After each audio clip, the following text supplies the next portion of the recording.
Yang terbaru, gara-gara sakit hati dan kecewa karena sering diancam, seorang anak di Medan, Sumatera Utara tega membunuh ibu kandungnya. Kasus pembunuhan juga menimpa satu keluarga di Situbondo, Jawa Timur. Sementara di Serang, Banten, 2 pekan berlalu, pelaku pembunuhan terhadap anak politisi PKS belum juga terungkap.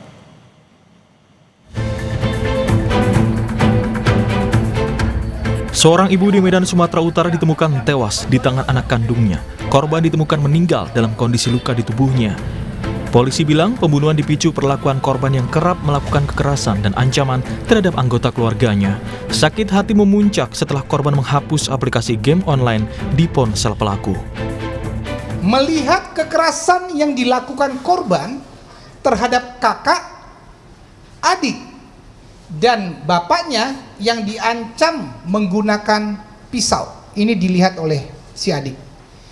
Kemudian melihat kakaknya, maksudnya adik melihat kakaknya yang dipukuli oleh korban menggunakan sapu dan tali pinggang. Si korban sakit hati karena game online-nya dihapus. Korban melihat game Murder Mystery pada season Kills Others menggunakan pisau. Dan menonton serial anime DC pada saat adegan pembunuhan menggunakan pisau. Dinas Pemberdayaan Perempuan, Perlindungan Anak dan Keluarga Berencana Sumatera Utara menyebut akan mendampingi anak yang berkonflik dengan hukum, mulai dari menjalani proses hukum hingga persidangan.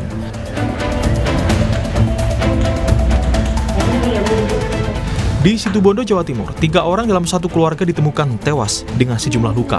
Jasad ketiga korban pertama kali ditemukan oleh kerabat yang datang ke rumah. Guna mengungkap kasus kematian satu keluarga ini, polisi melakukan olah TKP lanjutan. Selain menyita barang bukti, polisi juga sudah memeriksa 4 saksi. Olah TKP ya, lanjutan. Ya, mudah-mudahan ada petunjuk-petunjuk. Ya. Sementara masih 3-4 orang saksi, tapi sambil berjalan ya, artinya pihak-pihak yang kira-kira kita butuhkan keterangan ya, pasti akan kami mintai keterangan. Dan kasus yang menjadi sorotan publik adalah tewasnya seorang anak berusia 9 tahun di rumah mewah di Cilegon, Banten yang tak lain anak politisi PKS hingga kini belum terungkap. Polisi mengaku belum bisa mempublikasikan secara detail atas perkembangan dari kasus ini karena masih bersifat rahasia atau konfidensial, khususnya berkaitan dengan barang bukti ilmiah dan para saksi. Udah 22 ya, meter 22. Untuk keterangan apapun dari pemeriksaan saksi tersebut kami belum bisa menyampaikan. Alat buktinya masih semua diuji, di-compare, diperbandingkan. Kalau memang ada persesuaian, ya kita akan koordinasikan. Maraknya pembunuhan di keluarga menjadi kekhawatiran tersendiri, apalagi keluarga merupakan lingkungan yang terdekat yang seharusnya aman dan nyaman. Tim Liputan, Kompas TV.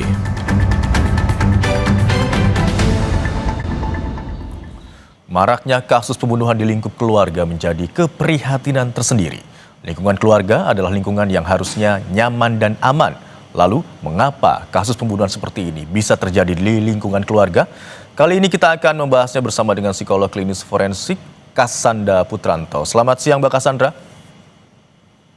Selamat siang, Mas Imron. Assalamualaikum warahmatullahi wabarakatuh. Waalaikumsalam warahmatullahi wabarakatuh. Baik, Mbak Cassandra, belakangan ini kita tahu beberapa kasus pembunuhan terjadi dalam lingkup keluarga. Sebenarnya dari sisi psikologis forensik, seperti apa memandang kasus pembunuhan di lingkup keluarga seperti ini?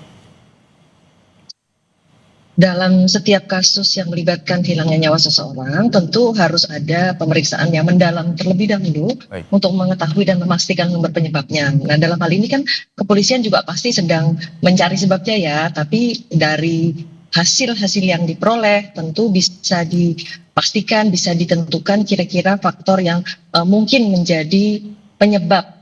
Setelah tersangka-tersangkanya ditemukan tentu saja, siapa yang berpotensi kuat untuk menjadi tersangka atau pertamanya juga mungkin terduga pelaku pembunuhan, lalu kemudian berdasarkan dari alat buktinya, lalu kemudian pemeriksaan terhadap tersangka, baru bisa ditentukan kira-kira penyebabnya apa. Nah, pada banyak kasus umumnya disebabkan karena berbagai motif, baik motif asmara, ekonomi, atau dendam, dan lain sebagainya. Nah, dalam kasus khususnya yang mengaitkan dengan anggota keluarga, biasanya faktor dendam lebih banyak mendominasi. Nah, di dalam proses-proses seperti ini tentu pemeriksaan psikologis terhadap tersangka pelaku sangat mampu menjelaskan mengapa terjadi psikodinamika kekerasan di dalam keluarga sehingga mengakibatkan tewasnya seseorang. Mbak Cassandra, tadi ada katakan faktor dendam yang paling banyak ditemukan begitu menjadi motif. Lalu sebenarnya apa yang membedakan kekerasan, bahkan ada yang berujung hingga pembunuhan begitu ya, di dalam keluarga dengan kekerasan di kasus-kasus lain yang di luar lingkup keluarga? Ya, karena ada riwayat dendam ini tersebut ya, pastinya ketika ada profil psikologis yang khas, ada situasi-situasi yang mungkin tidak bisa diselesaikan, ada masalah intelijensi, ada masalah mungkin karakter kepribadian, pengendalian emosi, kemudian juga mungkin keterampilan sosial yang terbatas, sehingga ketika ada situasi yang mungkin dirasakan tidak nyaman, tidak mungkin ada kesalahan begitu, lalu banyak yang juga ada kaitan juga masalah ekonomi, tapi lalu kemudian penyelesaiannya adalah dengan cara menghilangkan nyawa korban. Apalagi kalau misalnya ternyata ada unsur ketujuan juga untuk mendapatkan keuntungan, misalnya mungkin ketika ada mau menjual sesuatu atau mendapatkan uang tertentu. Nah, itu yang harus dibedakan dan dipisahkan dari setiap kasus-kasus yang ditemukan. Menarik, tadi ada katakan memang beberapa kasus belakangan ini belum terbuka begitu, konfliknya belum terpecahkan. Tapi Anda katakan juga ada sesuatu yang dirasakan tidak nyaman dalam lingkup keluarga, entah itu dari orang tua ke anaknya. Apakah termasuk kurang terbukanya antar anggota keluarga juga menjadi faktor, Mbak Cassandra?